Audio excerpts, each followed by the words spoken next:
Morning बच्चों, कैसे हैं आप लोग। ऑनलाइन की क्लास में हम लोग आज तीसरा दिन है और हम लोग वाक्य विचार पढ़ रहे हैं। इसमें आपको वाक्य विचार के बारे में बताते हैं। वाक्य विचार किसे कहते हैं, वाक्य किसे कहते हैं, पद किसे कहते हैं। फिर हम लोग चले थे वाक्यखंड में चले थे। वाक्यखंड, वाक्यांश किसे कहते हैं, वाक्यखंड किसे कहते हैं।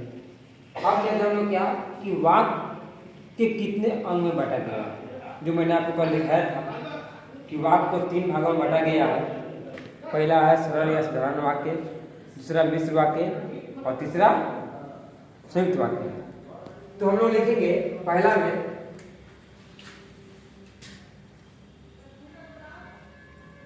सरल या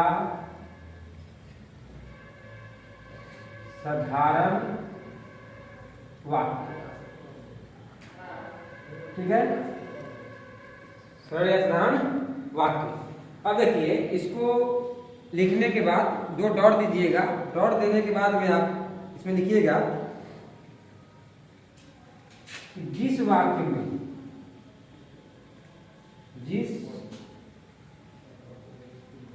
में एक ही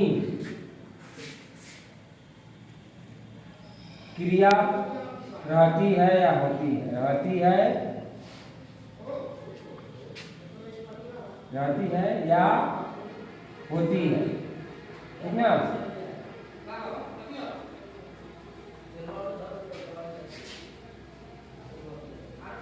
उसे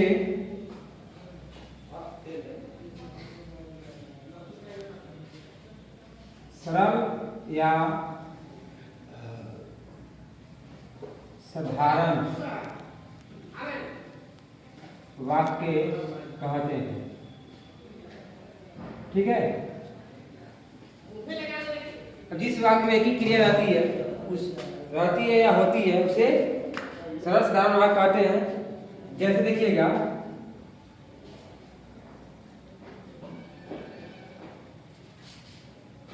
बिजली चमकती है। ठीक है। अब इसमें देखिए कि एक ही क्रिया है। क्या इसमें एक ही क्रिया, चमकना, एक करता है और दूसरा क्या है, क्रिया। तो साधारण वाक्य में एक ही क्रिया होगा, एक ही कर्ता होगा, वो क्या हो जाएगा आपको साधारण वाक्य हो जाएगा। इसी में आप लिख लीजिएगा नोट देकर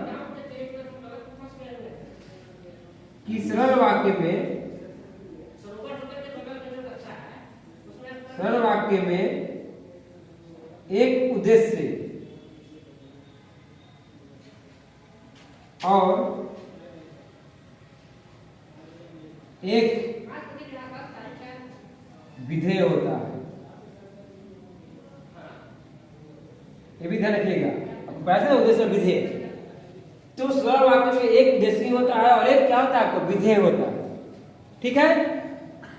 अब बिजली चमकती है, इसमें और देख लीजिए, इसमें क्या कि राम खाता है,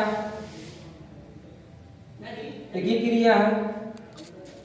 ठीक ना। राधा गीत गाती है, यहां भी आप एक ही क्रिया है।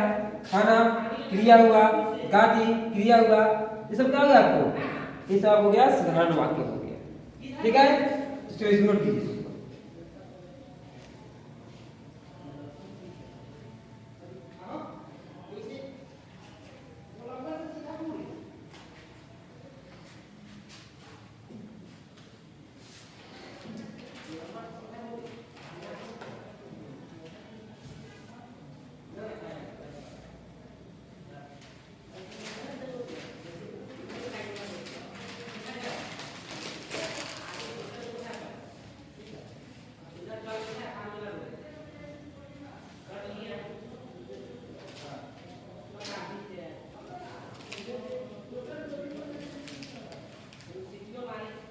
चलिए, अब नेक्स्ट देखिएगा,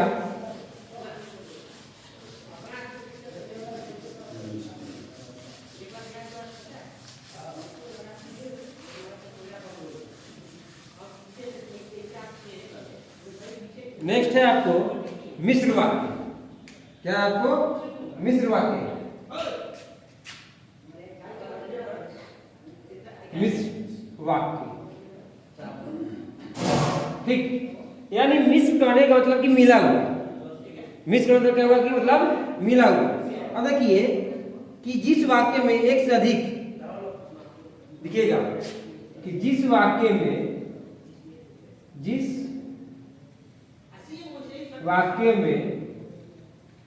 एक से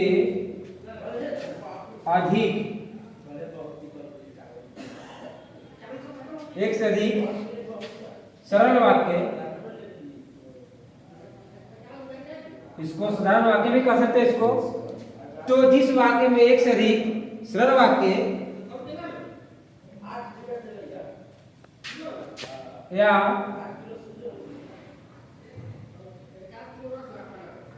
साधारण वाक्य हो और उसमें एक मुख्य वाक्य हो, ठीक है। उसमें क्या हो? एक मुख्य वाक्य हो। एक क्या उसमें मुख्य वाक्य हो और शेष जो हो उस पर आश्रित हो।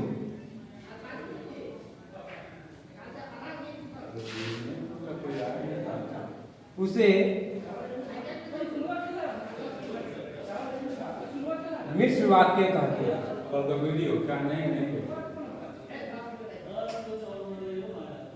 ठीक है। यानी उसमें एक क्या होगा? मुख्य वाक्य होगा और एक क्या होगा? उसमें किसी पे वो आश्रित होगा।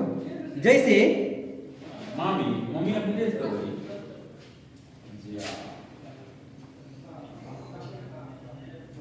मैं यह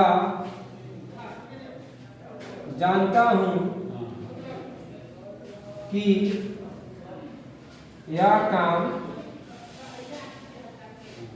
आपसे नहीं होगा।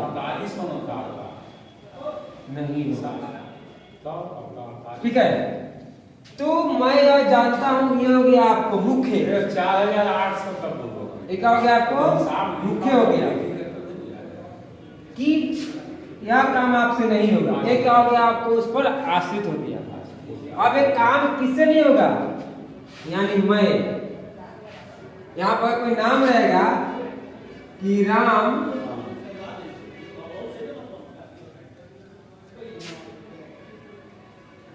को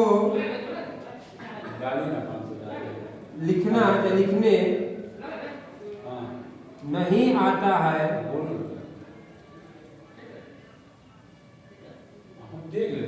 क्योंकि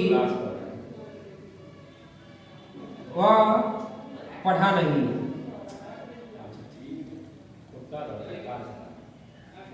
अब राम को लिखने काम नहीं आता है, अब क्योंकि वह पढ़ा नहीं है। तो ये जो पढ़ा नहीं किस पास स्थित है? राम पास स्थित है।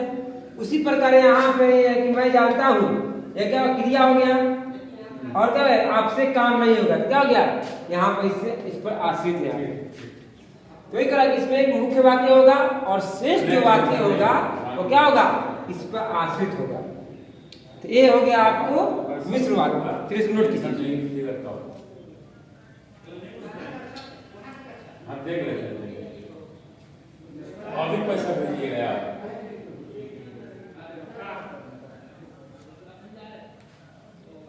ठीक।